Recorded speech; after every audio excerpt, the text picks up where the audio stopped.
back, folks. Today's video is going to be a bit of a diversion once again. We're going to talk about that little Husky or Husqvarna chainsaw my buddy dropped off a few weeks ago. He was complaining that it would start, but it really wouldn't keep running. So my intent wasn't originally to do a video on this project, but what I encountered during the work, and as you can see at that intro clip, I did get it running. But what I encountered was a bit unique. The general issue I ran into, I've seen many times before, but how it presented itself in this project was truly unique, for me anyway. So I thought I would bring you along and show you what I found. Symptoms it was exhibiting is it would start, and it wouldn't accelerate, you couldn't rev it up, and it would die out after just 2 or 3 seconds. So it'd start, idle, and quit. My thinking, it was a dirty carburetor, because that is one of the main symptoms of a dirty carburetor. So I ordered a carb kit, pulled the carb, and I essentially replaced all the gaskets and diaphragms. And these are the originals. And you can see there, I think, maybe the fuel valve. Put it all back together, took it outside, same symptoms as before. It would start, and it would start quite easily, but it wouldn't rev up, and it would die out right away. So I thought, let's see if it is in fact getting fuel. Because again, I didn't have the carburetor off. So sprayed a little starting fluid, just a little sniff of it, and it acted exactly the same. It would start and then die out right away.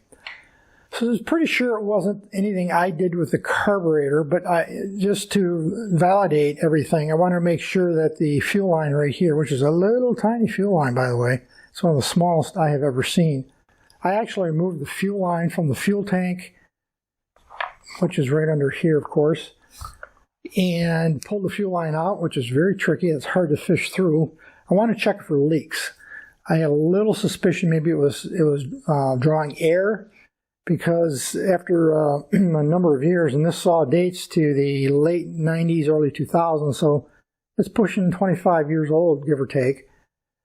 I could find nothing wrong with the fuel line. I tested it, blew through it, ran liquid through it. It didn't leak, so I just put the fuel line back in. While I had it out, I did clean the fuel filter. It's got one of those canister style that just sits in the bowl attached to the opposite end of this fuel line. It's for the pickup. I thought, do I need to replace that filter or not? So I cleaned it. It was very clean.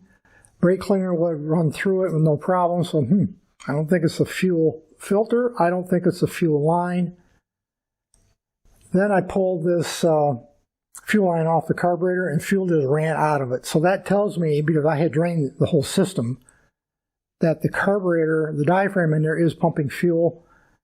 And I'm very confident in that. I wanted to rule out I induced a problem or really didn't fix it by rebuilding the carburetor. That didn't prove to be the case. It was getting fuel. Pulled the plug, and it was a little wet. So I thought, maybe I've got a bad plug. So here's the original. You had, again, a Champion, and I don't know why anyone would put Champion these days in an engine like this, but nonetheless, I replaced the spark plug with a new NGK, which is my favorite brand. You've heard me talk about that before. Same symptoms: start, idle a couple seconds, and die. So then I'm thinking, well, is the ignition coil module right here defective? Now, an engine requires three things, at least a gasoline engine, 3 things to run. Compression. It's got plenty of compression. In fact, it's almost hard to pull over if you don't position it just right on the ground. So I know it's got compression. I'm pretty confident it's getting fuel, and I validated that in a couple of different ways I just alluded to. And spark. So that's why I replaced the spark plug with this new NGK.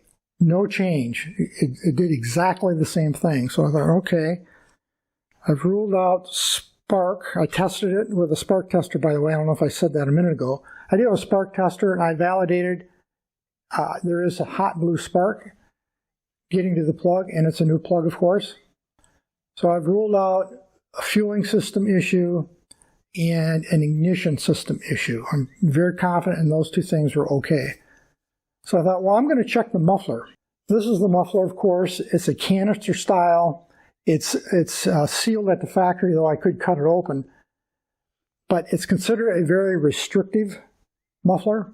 And there's a lot of YouTube videos, dozens of them, on modifying this muffler to increase breathing of the engine so it runs better, it has a little more power.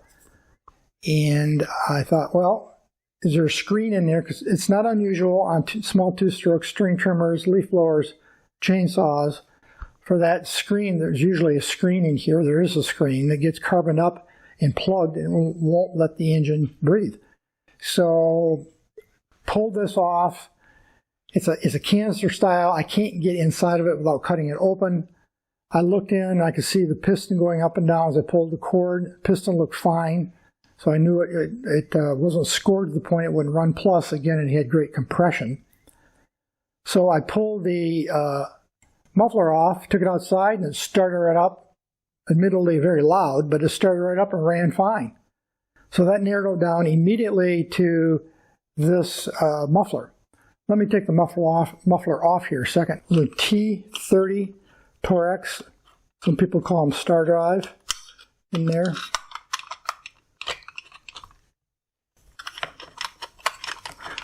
Take me just a second here to get this off.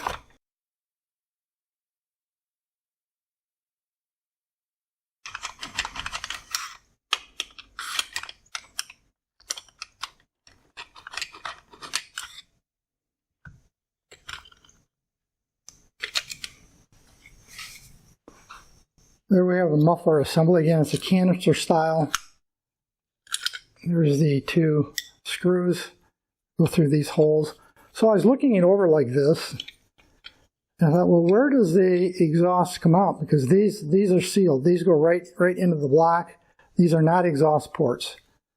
So I took this little cover off, and I'm still looking around saying, where do I open this up, and or where do the exhausts come out? And couldn't find it. This matches up to the exhaust port.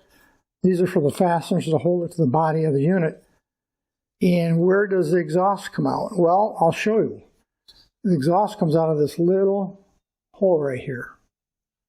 And as I was looking this over, I discovered this little hole right here looked like almost it had been welded shut. And I'll show you here a photo of what it looked like before I continued to work on it so you could see what I saw. So here's a photo. Looking at this, I realized it was plugged. And what it was plugged with,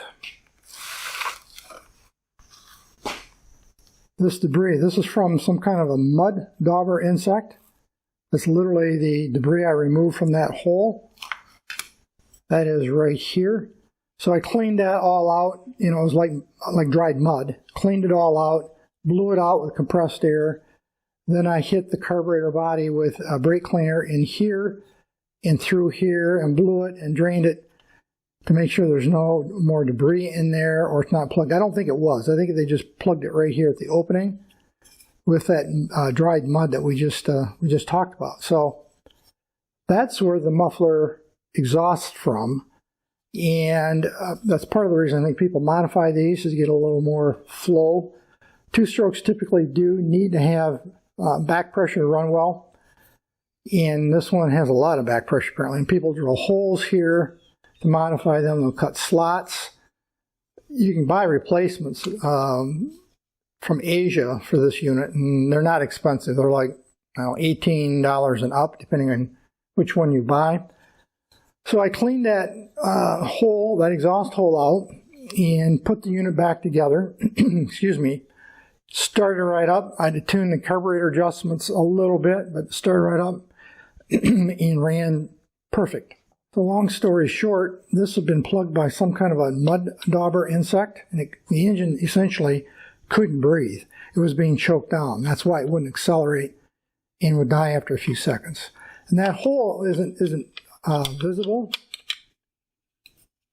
because it's way back up in there, as you can see when I put this cover on. But something got in there, got in through here, down in, and plugged that hole up. And I'm not sure how long it's been since he's run it, but it's probably been at this point, year and a half, maybe 15 months. So that's what I discovered. It was one of the last things I got to. You know, again, I start with the simple and work backwards. That hole was plugged. So this machine now is about ready to go back out to its owner. I got to tidy up a few things, a little more cleaning to do down here. The machine was filthy, so I got to clean this out.